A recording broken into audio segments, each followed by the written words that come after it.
a couple of times already at the early start of this hearing about rural and remote. And I have to tell this story. When I graduated from college with a degree in agriculture, I went back to rural Monroe County, Kentucky, and worked on a farm, my farm, for 5 years, full-time. Farm to this day, but full-time. I was in a tractor, sometimes 10, 12, 14 hours a day. And I listened to the radio, and the only radio station I could get that had news was public radio. So I listened to as many hours of public radio as anyone on this panel, I can assure you. And it was a great service. That was 30-some years ago. Today, in that same remote area, I mean, you've got Sirius XM, you've got podcasts, there's internet access now. There's a whole menu of media options now. So, but over time, and I still occasionally listen to NPR because I just want to hear what they have to say. And I don't even recognize the station anymore. It's not news. I feel like it's propaganda. I feel like there's disinformation every time I listen to NPR. And, you know, a media entity like MSNBC or Huffington Post that, in my opinion, consistently spews disinformation, they can do that. They're a private company. But NPR gets federal funds. And you know, I have a problem with that, because if people in Alaska, if all they have is public radio, then all they know is what these headlines say, and they're wrong about COVID-19. And the headlines are in the background. I don't have time to go over all these headlines that are wrong. About Russian collusion, wrong. About the Hunter Biden laptop, wrong. And then there's a story about me, and part of what we went through on this committee during the Biden investigation, which, by the way, ended with Joe Biden's last act as President of the United States, pardoned his entire family preemptively for an 11-year period, which just so happened to be the 11-year period that this committee investigated the Bidens, that we had subpoenaed bank records. I don't think NPR reported about the pardons, but they reported a lot about how there was no evidence of any wrongdoing and things that just weren't true. In fact, there's a story, NPR, lawmaker leading Hunter Biden House investigation accused of owning a shell company. Well, that's me. Ms. Mayor, are you familiar with that story that NPR wrote about me at the height of the Biden investigation, when you all were disputing every aspect of our investigation that is 100% factual? We have hundreds of pages of evidence, hundreds of pages of bank records, hundreds of pages of emails. Do you remember the story that NPR wrote about me saying I had a shell company? Congressman, I was not at NPR at the time, and I'm unfamiliar with the story. Where do you get your sources on something like that? That's a very serious accusation, because we're investigating a president and his family who had 28 shell companies. I have an LLC, had 5 properties in it. It's in my financial disclosure form. I've gone into great detail, given lots of interviews. But people that listen to NPR, they're totally disinformed on the truth. And you know, I have a problem with that, because you get federal funds. And I do believe there was a role for public radio 30 years ago, maybe 20 years ago, maybe 5 years ago. But because of technology today, I don't think there's a role for public radio anymore. And I think you've abused the privilege that you had with receiving federal funds. Because these headlines here are not true. This is disinformation on some huge topics. Do you want to dispute anything that I said in the remaining 30 seconds? Thank you, Congressman. First of all, I want to recognize your concerns. One of the first things that I did in coming in May was to beef up our editorial standards. I directed my editor-in-chief, who, by the way, why is NPR even doing editorials?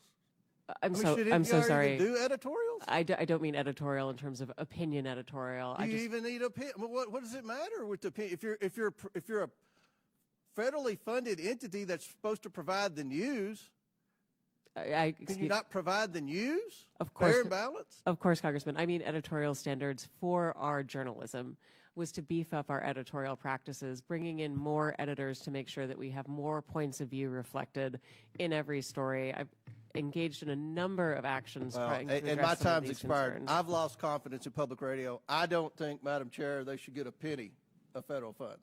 I yield back. Thank you, Mr. Chairman. I now recognize Mr. Garcia from California for 5 minutes. Well, thank you, Madam Chairwoman. I want to first begin by thanking all of our witnesses that are here today. I know that there's a lot we should be discussing right now at this hearing. We've, of course, had some pretty shocking security breaches that we're just learning about through a lot of our national security officials. We know that Pete Hegseth should be removed from office or should resign. We have Donald Trump, who, of course, is crashing the stock market. He's taken away millions of programs and hurting people across this country to fund tax giveaways to billionaires. And our constituents can't access their Social Security benefits. Now, I think actually Chairwoman Green supports everything that the Trump administration is actually doing. So instead of a serious hearing, we're here to attack NPR and PBS. So let's get right into it. Now, Ms. Kerger, the American people want to know, is Elmo now, or has he ever been, a member of the Communist Party of the United States? A yes or no? No. Now, are you sure, Ms. Kerger? Because he's obviously red. Well, he is a puppet, but no. Now, that's not all. He also has a very dangerous message about sharing and helping each other. He's indoctrinating our kids that sharing is caring. Now, maybe he's part of a major socialist plot, and maybe that's why the Chairwoman is having this hearing today. But let's talk about somebody else. Let's talk about Cookie Monster. Now, we know that Health Secretary RFK Jr. is coming out against fast food and baked goods. Are we silencing pro-cookie voters? Yes or no? Ms. Kerger. But cookies are a sometime food. Well, thank you. And now, I agree with you. And let's also talk about the most important, maybe, character on Sesame Street. This is actually Big Bird. Now, Ms. Kerger, since Elon Musk actually fired USDA workers who have been working on the bird flu, does it make sense to also fire Big Bird? Yes or no? We would like to keep Big Bird. I completely agree with you. And now it gets even worse. Now, this is actually a tweet that Big Bird actually sent out about the COVID-19 vaccine, encouraging folks to actually get their vaccination, which, of course, we believe in vaccines. Now, perhaps the reason why we're having this hearing is because our chairwoman, Ms. Green, has actually said some really negative things about getting vaccinations. And that perhaps is why we are here. And so we support Big Bird being pro-vaccine and promoting vaccines across this country. Now, I will admit, though, the extreme liberal agenda that you're all pushing, I think, doesn't stop there. This, of course, is Bert and Ernie.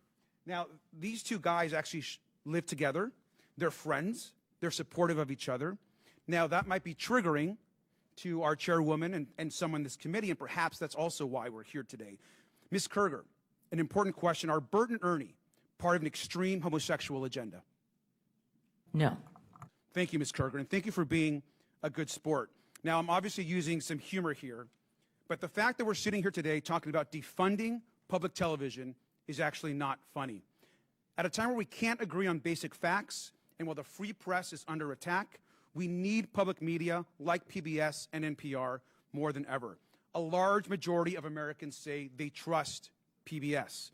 And that's exactly why extremists are trying to tear it down. Public broadcasting is a tool for education, for emergencies, and a cherished part of our national fabric. We get huge benefits from a tiny federal investment. The majority and our chairwoman should drop this attempt to silence media voices they don't like. So the message, I think, today is very, very simple. If we're going to get rid of any puppeteers, we should get rid of the one that's actually controlling Donald Trump. Fire Elon Musk and save Elmo. And with that, I yield back. I now recognize Mr. Cloud from Texas for 5 minutes. Thank you, Chairwoman. NPR fancies itself as a nonpartisan news outlet, public information outlet, even says that we should consider all things. All things are considered, yet their history of political bias has shown that there are a number of things they have not considered. They asked us not to consider that the Hunter Biden laptop was real. They dismissed what was always the most probable theory of the COVID lab leak from Wuhan. They interviewed Russia collusion hoaxer Adam Schiff 25 times, who claimed to have a vault of information in his office leading to the impeachment of President Trump, which of course we now know was all fraudulent. I'd like to submit for the record an article by Uri Berlinger. I've been at NPR for 25 years. Here's how we lost America's trust. Without objection. So NPR, unfortunately, has lost much of the audience that they used to have, and now they have a very partisan audience because of this. Who do they bring in to fix it? They bring in Ms. Maher, who has a history of commentary of promoting Marxist ideology, including critical theory. Said we should not use the terms boy or girl, has called our president a deranged racist sociopath, and said that our reverence for the truth has become a distraction that is preventing us from finding consensus and getting important things done. And one could look at that and think that maybe, in your view, promoting groupthink is more important than finding the truth. I thought we liked diversity of ideas, especially, and that as an online encyclopedia that you used to manage, activism was more important than accuracy. Now, I had an uncle who used to say that you should never let the truth get in the way of a good story. And while that was humorous when we were talking about weekend fishing expeditions, when we're talking about news and information and encyclopedias and things that are of national importance, I find that very troubling. Now you are here managing NPR, which is in part federally funded. Can we expect that you will bring the same lack of reverence for truth to your management of NPR? Thank you, Congressman. First of all, I do want to say that NPR acknowledges that we were mistaken in failing to cover the Hunter Biden laptop story more aggressively and sooner. Our current editorial leadership. In Wuhan? We recognize that we were reporting at the time, but we acknowledge that the new CIA evidence is worthy of coverage and have covered it. What have you done to clean up the bias before? You mentioned I wasn't there for that. What are you doing to clean up and make sure that we have Absolutely. Thank you, unbiased? Congressman. As I mentioned, I came in May. Mr. Berliner published his story 2 weeks into my tenure regarding stories that had happened prior. I wish that I had had the opportunity to speak with Mr. Berliner. I would have loved to have had him engage and come back to us with some suggestions as to what we could do editorially in order to address what he perceived as bias. Now you've had a long history, including the thing that I mentioned about lack of reverence for truth. And how reverence for truth, you've even talked about the First Amendment kind of getting in the way of what you wanted to get done. And then you're wanting us to believe that NPR is now taking this non-biased approach. I mean, where was the come to Jesus moment for you, I guess, that has turned you around and that we can trust the American taxpayer dollars with your leadership of NPR? I so appreciate the opportunity to perhaps clarify some things. My talk about truth was really referencing the way that people use truth to refer to belief as opposed to facts. And my encouragement was that we focus on facts. With regards to the First Amendment. That's not what your comment said. Your comment said that truth was getting in the way of getting things done and that you were prioritizing what you wanted to get done over truth. And that's really unfortunate. I want to go to a different context because you're allowed to have your political opinion. Any news organization should be going after the truth. That's what we want and expect out of news organizations. But certainly a media platform can have whatever opinion it wants in a free society. The question before us today as a committee is whether or not the taxpayers should be forced to pay for this kind of thing. Mr. Gonzalez, I wanted to get your take on this about why the corporate public broadcasting is it still relevant today? I mean, we're in a different context than we were in the 60s where maybe not every home had a television. Now many of them have multiple televisions, and certainly most have a screen in their pocket most times during the day. I have 3 here on my desk. And so it seems like we're in a different context. Like, where could we possibly get the news today or information? Could you speak to the importance or lack thereof of the Corporation of Public Broadcasting in the context of where we are today in society? Yeah, right. When it came on after the passage of the 67 Public Broadcasting Act in the early 70s, there were only 3 networks. We had Cronkite, Reasoner, and the other guy. And PBS added by a third the number of networks that we had. That's not the case today. And as far as education, which has been diminished, and by the way, I believe that Sesame Street was sold to HBO 10 years ago.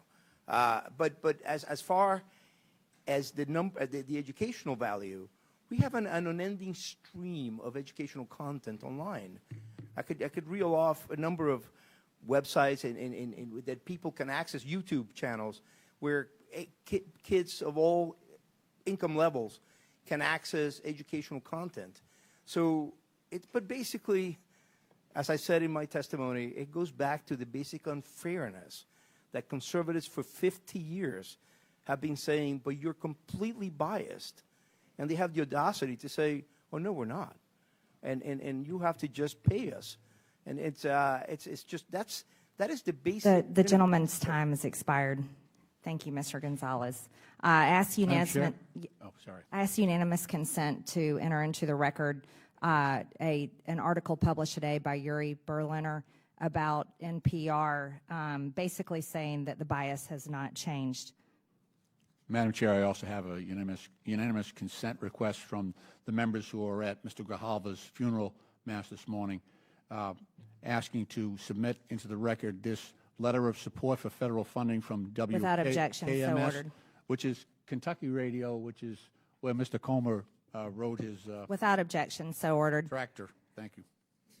I now recognize the gentleman, Mr. Kassar from Texas, for 5 minutes. Good morning. Mr. Gonzalez, you wrote the proposal to defund NPR, PBS, and public broadcasting for Project 2025. Can you answer a few questions for me? How many millions of dollars a month do taxpayers spend for Daniel Tiger to play golf? I have no idea who. The answer is none. Okay. To your knowledge, has Miss Piggy ever been caught trying to funnel billions of dollars in government contracts to herself and to her companies? That's a silly question. Well, the answer is no. How about Arthur the Aardvark? Has he ever fired independent government watchdogs who are investigating his companies? The answer is no. Madam Chair, I'm told we're here to talk about government efficiency, but Daniel Tiger has not blown $10 million of taxpayer money to play golf with his friends, but Donald Trump has, just at the beginning of his administration. Miss Piggy hasn't been caught funneling billions of dollars in government contracts to herself, but Elon Musk has. And Arthur has not fired independent government watchdogs investigating him and his companies. But Elon Musk has fired at least 5. So once again, my Republican colleagues are dragging in a scapegoat, this time PBS and NPR, to try to distract from the fact that Trump and Musk are robbing working people. It's Sesame Street that's making things expensive. It's Mr. Rogers that's blowing taxpayer money. It's listeners like you. It's absurd. The total funding for public broadcasting is just 1/6 the amount that Elon Musk's companies make off of the government every single year. But you will not see Elon Musk being grilled by this committee. I've seen a lot, but pointing the finger at Elmo to cover for Elon Musk might be a new low for Miss Marjorie Taylor Greene's committee. I don't think Americans are buying it. Here's what I think we should be having a hearing about. After Trump and Musk took over the government, reporters noticed that the State Department was trying to funnel 400 million taxpayer dollars to Tesla. The State Department said it's an old contract, no news here, but because of a brave whistleblower and an NPR reporter, they exposed the corruption and the lies. Madam Chairwoman, if we want to look into waste, fraud, and abuse, why not look into that? Elon Musk, who's running cabinet meetings, who's running the White House, was trying to funnel money to himself. So let's stop investigating Cookie Monster and start investigating how the Trump administration lied about this and was trying to funnel money to their biggest political supporter. Maybe you're trying to defund NPR because they expose this kind of corruption. And if Republicans were serious about investigating waste, fraud, and abuse, my colleagues would admit that Big Bird is not the problem. Big tech is, big pharma is, big insurance companies are. Elon Musk's companies make billions, $3 billion a year off of government contracts. That's 6 times the money that goes to all of public broadcasting. Private insurers in Medicare Advantage overcharged taxpayers $83 billion just last year. That could pay for public broadcasting 160 times over. The $4.5 trillion tax cut for the ultra-wealthy that Republicans on this committee are trying to push through, that would pay for public broadcasting 9,000 times over. There is money to pay not just for PBS and NPR, but health care for every American, tuition-free trade school and community college for every American, to end homelessness on the streets of our cities. But my Republican colleagues don't want to talk about the corporate waste, fraud, and abuse because those corporations fund the Republicans' campaigns. So instead, they want to shut down educational programming for kids and their families, and they want to shut down local radio stations.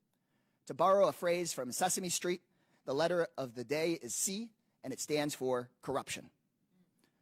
Look, in my home city of Austin, Texas, we have Austin City Limits, which decade after decade after decade has chronicled American music. And if they had a bad season and it was private TV, they just would have shut it down. And we wouldn't have had decade after decade after decade of Austin City Limits. That's the amazing thing about public broadcasting. I have a lot of public housing residents in the San Antonio side of my district, and when I talk to them and they hear about what's going on in Washington, D.C., they talk about Texas Public Radio. And I just heard my colleagues talking about educational programming for kids on YouTube. That stuff is loaded with ads. And also on other forms of private television, they're selling you and your kids stuff, making people feel bad. They're trying to make a profit off of you. That's why I got sat in front of Mr. Rogers, because you got to learn something and they weren't just trying to sell you junk. It's better for our kids. It's better for our families. And we should actually be supporting public broadcasting instead of this stuff. Madam Chair, leave Elmo alone. Bring Elon in for questioning instead. I now recognize Mr. Timmons from South Carolina for 5 minutes. Thank you, Madam Chair. I want to thank the witnesses for being here today. I'm going to begin by saying this. We don't want to shut down NPR or PBS, but we have $36 trillion in debt, and we have run a $1.8 trillion annual deficit.